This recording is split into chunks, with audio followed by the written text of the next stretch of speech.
మార్కాపురం పట్టణంలో విధ్వంసం సృష్టించిన స్కూల్ బస్సు గతంలోనూ అనేక పర్యాయాలు ప్రమాదాలకు నిలయమైన కమలా విద్యా సంస్థ బస్సులు మార్కాపురం పెద్దనాగులవరం రోడ్డులోని మీనా మసీదు వద్ద వేగంతో వెనక్కి రివర్స్ చేస్తూ 3 బైక్లను ఢీకొట్టిన స్కూల్ బస్సు. 2 వ్యక్తులకు తీవ్ర గాయాలు, క్షతగాత్రులను ఆసుపత్రికి తరలించిన స్థానికులు.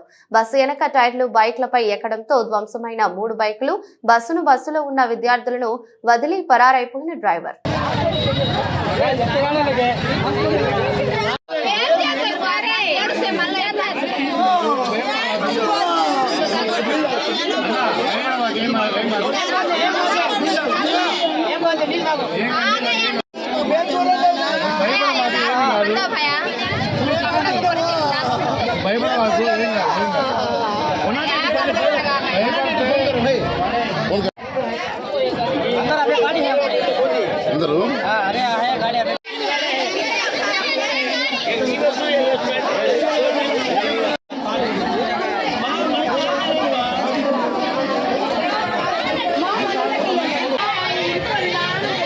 చేయి తగలకుండా